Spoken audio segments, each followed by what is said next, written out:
I really like to go to our next guest now, which is Alex Lightman. Alex is a futurist, and I know he has a lot of insight in how all these developments are going to make changes to all our lives.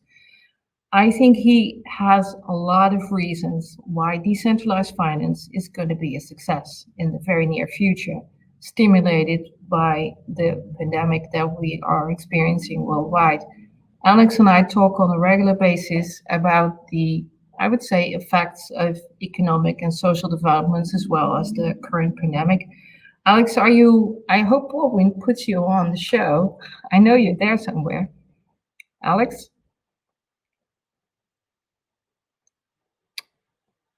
I hope you get connectivity somehow.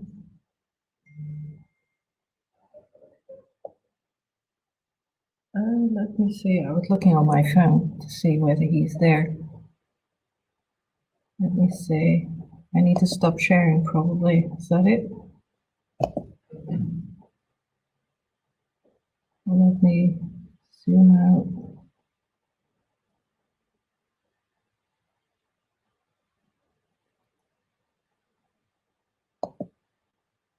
Yeah, there you are, Alex. That was me, the absolute non-technical whatever. I was successful in getting you on board. Hi, Alex. Hi. Okay, so now I just need the little thing that allows me to share my screen, and here it is. Okay, great. I'll just leave the floor to you to tell us exactly what you're. For the people who don't know Alex Lightman, and some of you usually see the Lightman reports, Alex is a very well-known writer, futurist. He advises a lot of companies and indeed governments about future developments, about blockchain insights, and a lot of things that have to do with decentralized finance. I don't think you need much of an introduction from most of us anymore, Alex. So I'll leave the floor to you and tell us what's coming in your view for decentralized finance. Okay, great. Hello. Alex Lightman here. Nice to meet you. Tune in to the Lightman Report, sponsored by Metaverse DNA. Comes out every Thursday. And then Anamika and Eric Gu and I have a conversation about the topics raised in the Lightman Report the following Tuesday. So my title is 20 Reasons 2020 will be a good year for DeFi and meritocracy. We have a big economic crisis going on. There are more than 33 million people in the US who filed for unemployment benefits in the last 6 weeks. And we have a reduction in manufacturing. We could have 25% less production this year. We have a decline in tourism of 70%, and to which I might say, hey, where are those 30% coming from? I mean, I would travel if I could. I'd like to, but I don't have any options at the moment. And we'll get into other problems. Here are the unemployment rates worldwide. I can say this, that the only two nations that are even close to being honest about this are South Africa and the USA, because there's no way all these other nations have had lockdowns like the US, but have kept their unemployment so low. The number, a bunch of these numbers look very suspicious. These numbers are from the IMF, the WTO, and others. Also, it says South Africa twice. That, looking at the flag, that looks like Saudi Arabia. Since 90% of the people work for the government and the government is cutting back because of oil, that's got to be a higher unemployment rate. And we look at the growth forecast for 2019 to 2021, we see that there was a little bit of growth. You know, basically, India had 4.2%, Indonesia 5%, China 6%, they claim 2%, South Korea. But then you see big drops. So in the US, we're expecting to drop 6% of our GDP. Canada 6.5, Mexico 6.6. That's quite a lot. I don't know how we have a 25% drop in manufacturing and a 70% drop in travel and tourism, but only a 6% drop in GDP. So I think these things are letting us down gently. It'll be a lot worse. And there's scenarios for overcoming this. There's the optimistic scenario, the pessimistic, the trade turnover scenarios. And the IMF says that 157 countries will have entered a recession by the end of 2020. The only reason that they say that they will have entered a recession is because you have to say you entered a recession before you've entered a depression. By any reasonable measure of depression, 35% unemployment is a depression. So we're going to talk about meritocracy. And I want to just give, just to cut to it because I have so little time, I'm going to say that meritocracy is like video games. In video games, there was, quote, there was nothing stopping you from going up a level because you were a girl, or because you were slightly socially inept, or because you're from the north of England instead of from London. It was a kind of meritocracy where everyone could succeed. So as we've had people working from home, as we've had people showing who they are through Zoom and through online means, it all of a sudden levels the playing field. And it means that those people who have a fancy car or better clothes or live closer to work or have a health club membership or went to a great university, everything, all those things have leveled out. And in 2020, life is a lot more like a video game where meritocracy, how well you play, helps your character level up. And of course, gamers like to say to each other when someone complains they couldn't get through a level, get good. So this is all about getting good. In meritocracy, success and reputation that people care about is earned with hard work and talent, but there is an advantage. So you see the boy, Jim, IQ 150, and Sang, IQ 150, same IQ. One has a basic education, and the other has a parent who's there looking out for him. There's, go, Junior, go, sir, from the servant.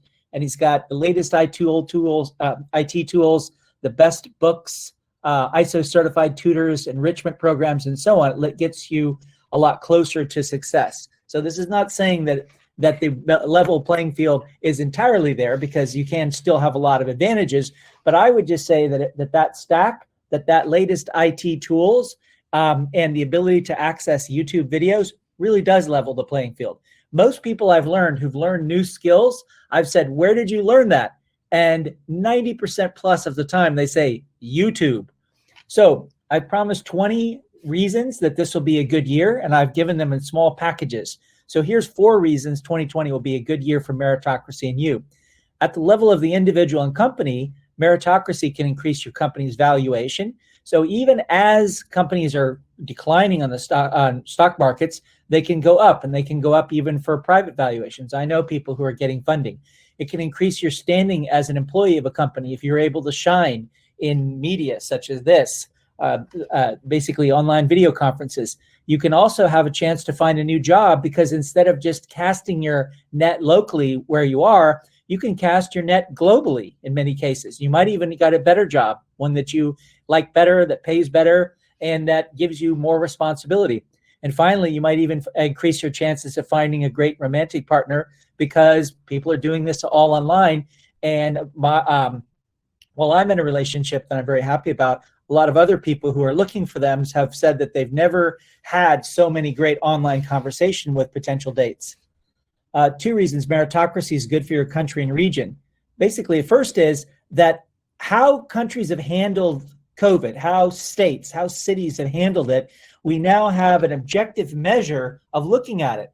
And there's a book called The Measure of Reality, Quantification in Western Europe, 1250 to 1600 by Alfred Crosby. And he basically says that the West went from a nobody in the world around 1000 AD to dominating the world in 1500 because of a mania for measurement. So we have now changed our global culture from last year to this year to it being evaluating countries and cities on all comparing them on objective measures. How many people are infected? How many have died? And so I was seeing more praise for Mongolia than anything I've read since the times of Genghis Khan, because Mongolia has no deaths from this. And they're, of course, bordering China on a big, over 1,000 miles. And second, there's the region's chance to attract the best companies and most talented people to locate. So a lot of people are decamping from New York as a result of COVID, and it opens up the country to, what is it about? New York is almost $1 trillion a year in gross area product for the 5 boroughs. So that's quite a lot of potential business that can be grabbed. And also, meritocracy is good for the services around you. It's going to increase the quality of services. Healthcare, we're now all evaluating healthcare like never before. Financial services, which we've talked about DeFi several times. We're going to talk about it a little bit more, but from a slightly different perspective. And science, we see the value of science and education. We're just getting a course in virology on almost a daily basis. And then overall, politics and governance, people are all debating these things like never before. And diving in a little deeper into DeFi, people need a more reliable way to store value during and after this 2020 crisis. And now, and we have a Lightman report about this, two of them, in fact, it's become a viable alternative to banking, deposits, and bonds. And DeFi derivatives are a useful way to diversify investment because they're basically don't correlate in the same way as other investments that all go in lockstep, one or the other. And there's increasing demand for healthcare that might increase demand for emergency loans. And this could increase demand for DeFi services because not everybody has health insurance. There are 24 million people in the US who don't have health insurance. And unemployment spikes might make short-term DeFi-based personal loans more attractive, especially at a time when it costs 20, 30% for these short-term loans, sometimes even more, sometimes 1% a day. And many households can look for ways to invest the state aid, that $1,200. And the list and variety of risks emerging from 2020 and beyond can increase the demand for a more diversified set of insurance services, and DeFi-based insurance could be an alternative. And finally, businesses need funding to keep going. Many small businesses, which account for 70 to 80% of all the employment of a country, including the US, just need one more month to get back. Good news today for me, I live in Los Angeles. Governor Newsom has now said that the restaurants can start opening again as of this weekend. I personally will be going into them. I will be using them. I take a lot of selenium, vitamin C, vitamin D, all those kind of things. So I'm less worried about it than most people are. 4 reasons 2020 will be a good year for digital currencies and DeFi. First, I think it's huge that China is launching a digital currency, and I think that's going to increase the investments from Chinese in DeFi, especially things related to Tron, Neo, DNA are our hosts for this conference, and variations of the digital yuan. And also, I think it's quite possible, for reasons we're going to get to in a second, that traditional banks are going to become bankrupt, and say that it might be better to go with smart contracts with DeFi obligations. Also, a lot of people are jumping into Bitcoin, including people who have been very successful in the past, and DeFi can benefit from that. And also, the crypto community is investing in Ethereum-based DeFi services because they believe in Ethereum 2.0. So 2019 was bad, but that's like a super nasty predator, a Shrike predator. 2020 be like, hold my beer. So here are the big crises. 2020, the COVID-19 epidemic has triggered the deepest crisis in the world economy for decades. And in some ways, you could look at it as centuries in absolute terms. And a lot of these things, though, that are happening are going back to a continuation of problems of the 20th century and World War II. So there's a crisis in international affairs and leadership, which hasn't really been up for grabs quite as much since the end of World War II and the Cold War. And we have our healthcare crisis combined with unfavorable demographic situation. Now, the US of the major nations has by far the best demographic situation. Read or listen to the books of Peter Zeihan about that. He makes a devastating case for the US doing okay. There's liquidity risks. There's certain things are going and deflating and other things are inflating.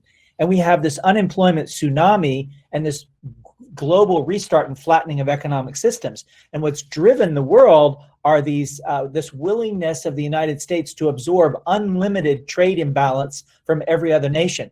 Well, we're not going to accept that from every other nation. That's another big part of Zion's writing, that the U.S. is not going to be committed to the global system of trade. And we have a big problem. This is one of the inspirations for the original Satoshi Nakamoto Halloween 2008 white paper, the overprinting by QE. And some of you know this, some of you don't, but this will become as a shock if you don't. On March 15th, 2020, the board of the governors of the Federal Reserve that reduced reserve requirement ratios to 0 effective March 26th. So there are no reserve requirements. Your bank does not have to keep a penny in reserves. It used to be that we'd say, well, what if people want their money back? Well, they're keeping $1 out of every 5. And China, not so long ago, required you to have $1 out of every 10 in the bank. It's 0 right now. That is the worst basis for reserve requirements you can imagine.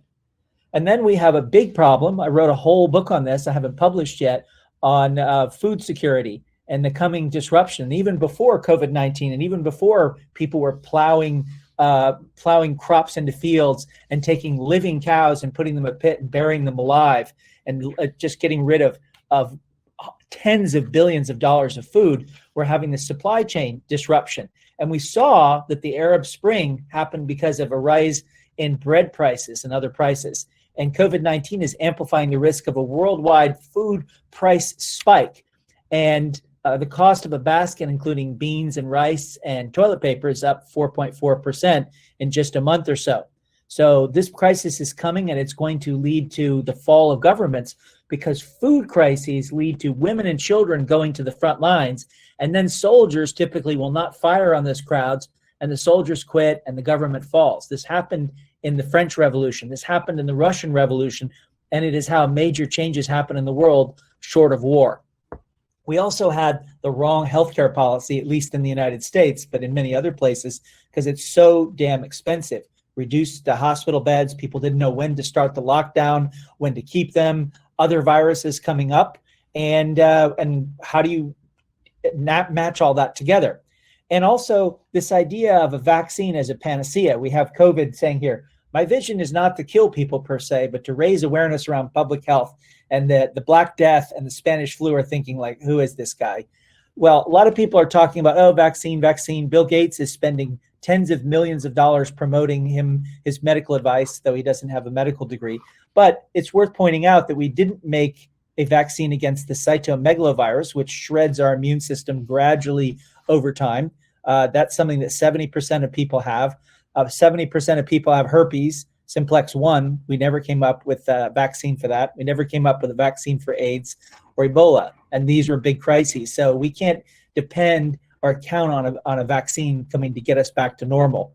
And so you have to take care of your health every day. One thing, I spent yesterday hours with a PhD from USC, and she says that one of these things is that COVID-19 just drains your body of selenium and zinc. So you want to make sure that you've taken plenty of selenium and zinc. And one of the big problem is that bureaucracy, the most effective responsibility avoidance tool ever created. Centralized institutions can't react to all these things. Look at what the WHO has been doing with COVID-19. And we have a crisis of states. States and corporates and other centralized entities are essential to addressing these big things. But they're basically running for cover themselves. They're sort of shell-shocked. And people accept government, but many states are compromised as a fundamental institution. They don't seem to be working. And there's no trust. There's no enforcement mechanism and no rules against bad actors. Permanent members of the UN Security Councils have a right to veto. Imagine 5 certain pools each have a right to cancel and erase a transaction on the blockchain. And then you have the Ultima Ratio Regum. This title refers to the words Louis XIV ordered cast on every cannon in his armies, which is Ultima Ratio Regnum, which is Latin for the last argument of kings, i.e. the act of declaring war and killing people with weapons. So Einstein says we can't solve our problems with the same, I would say, centralized thinking, to paraphrase him, we used when we created them. And decentralization, talked about by all of the illustrious speakers today, is a solution. An open consensus for what will be 10 billion people. We have over 8 billion now. Some countries undercount their population, so we've been over 8 billion for a while. Since traditional centralized institutions are in crisis, we can utilize decentralized approaches to organizations and address our future challenges. And we can't replace all of our centralized institutions, but we can improve them with new technologies. And we need to keep government under control. We need to keep the big high-tech companies under control. And I think it's wonderful that Donald Trump is going after Google, Facebook, Twitter, and all these, so that these guys are basically, fighting each other. Play from current slide. There we go. So we need to change the decision-making mechanism. We need to make a decentralization the preferred approach to reinvent international organizations and put them under the control of ordinary citizens. So we should have, instead of a World Health Organization, a decentralized health organization. So it's not all based on one Ethiopian Marxist Revolutionary Party member who's not a doctor to make all these big, giant health concerns and spread the truth. And when WHO put out the tweet that said, we have studies that show there's no human-to-human transmission, at that point, it ceased to have legitimacy to deserve that monopoly power. What we need is meritocracy, a hierarchy of competence, going from unconscious incompetence to conscious incompetence to conscious competence to unconscious competence. And that's what we can have when we have decentralized networks that can point out their errors and people can't hide their errors. And also, it's worth pointing out as I conclude my talk that meritocracy is a proof of stake. So proof of stake is an approach in crypto, and we could compare meritocracy to proof of stake. And meritocracy works like a proof of stake in that you put your reputation at risk, at stake when you're a decision maker. And in case you become corrupt or you make mistakes, it can kill your reputation. So you're very responsible when you're making a decision. And voting by competence or meritocracy points can become a way to improve this. So we now are concluding with digital national currencies are the big things that are coming out this year. Libra was a first attempt conceptually to create programmable corporate money as a viable competitor to fiat. Regardless of what they said, people saw it as that. And China's launch of the digital yuan and special travel points with expiration dates is going to make a difference here. The US and the European Union will have to compete by launching their own digital currencies. And we need to put decentralized financial and political tools to work on all of these. So governments could use smart programmable money to address these. So we don't want parochialism, familyism, corruption, dishonesty. We need to move towards meritocracy. In conclusion, I invite you to join the conversation in the community around the Lightman Report. Comes out every Thursday and sponsored by Metaverse DNA. And join our conversation with Eric and Anamika and I. Thank you for your time and thank you for watching my presentation. Thank you so much, Alex. I want to conclude with I think a very vital question. I hope we can get you on camera. Your camera's out. Oh, my camera's out? Yeah, your camera's out. I've got an avatar in the screen. Do you see me now? Nope. No, I don't. But my camera's on. Well, it doesn't matter. You're there. And everybody can see you on the weekly Lightman Report that does, it's very, very best to give independent views on economic and social developments, whether they're related to the pandemic, to gaming, or to decentralized finance. I mean, you've been a futurist for many, many years. You're a strategic counsel to many organizations and companies. What I take away from the whole sequence of speakers today, with you ending it up as your 20 points where you see, the real benefit.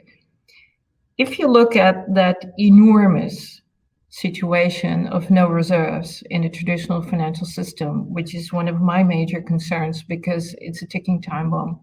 If we have one other major event that nobody can help, basically, like this pandemic, what are we going to do? We can't print, trusted money, which is not trustless, it's trusted. We think we can get goods and assets for that. How do you see the first step of decentralized finance moving into that space? We now got a 6,000 billion euro debt in Frankfurt, buying bonds. We got a situation in, many areas in the world with dramatic effects in the economy of the pandemic. We got a lot of countries with absolutely no reserves. What do you think, considering that I think this is an era of major opportunity for a lot of countries, organizations, entrepreneurial situations?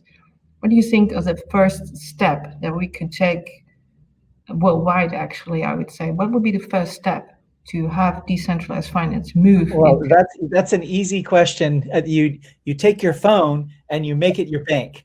You put a crypto wallet in it and you start on a small level buying, selling, borrowing, and loaning with crypto, because crypto can survive the collapse of fiat currencies.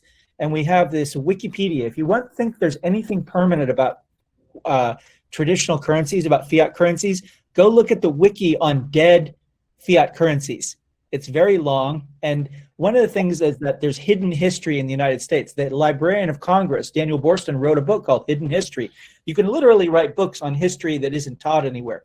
And one of the things that should be in that book, but is hidden even from hidden history, is that there have been not one but two national currencies in the United States that are dead. So we used to have the Continental. That was the US dollar of the time, and it was supposed to last forever. It doesn't exist anymore. Nobody's ever heard of it. At one point, the US dollar will also be something in the past, only known by historians, because whatever the current currency is of that day will seem like it has always been in the past and always will be in the future. It's what George Orwell said in 1984. Who controls the present controls the past. Who controls the past controls the future. And so we do that about money. Money is a form of mind control. And what we need to do is we need to seek allies who have crypto wallets. And in this point, I have to say it's the greatest failure of the crypto advocates, in that in a world of 8 billion people and 4 billion who are connected to wireless broadband and 8 billion mobile phone subscriptions, there are only 50 to 75 million, at most 100 million crypto wallets with anything in them. I don't mean cyber dust or crypto dust in them. I mean something, that you can actually buy something, a cup of coffee, a loaf of bread, whatever. And by the way, I paid $10 for a loaf of bread yesterday. That's something I've never done in my life. I went to Erewhon and bought a nice loaf of bread, but it was $10. $10 for a loaf of bread? Yes. Are you serious? Yes. I mean, the store was completely packed. There were more people in the Erewhon grocery store next to the Grove and the Farmers Market, which is a major retail area. There were more in that store having $1,000 bags of groceries than there were in all the Farmers Market and all the Grove, which is, I don't know, a multi-$100 million retail area. So Alex, $10 for a loaf of bread. I mean, it's plated. Come on. What's that?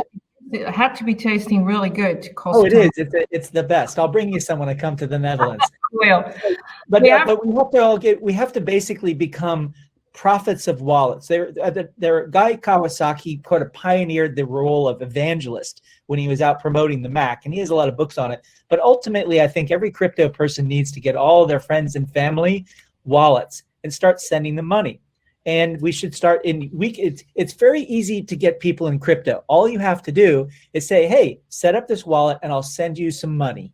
Well, maybe that's the one to take away to expand global adoption. If everybody this year adopts 2 other people, we'll grow 300%. Well, I'm hoping for 2 a month. I hope everybody can get 2 a month. That's not over ask. I'm going to say goodbye to you for today, Alex. We'll speak. Okay, thank you for your time, and thank you for our weekly conversations. I just wanted to say in closing, it's a great pleasure to work with you and Eric, and that the generous, kind, thoughtful, reliable, loyal people that they see today is what I see on a regular working basis with both of you. I really enjoy my time with you. Thank you so much, Alex.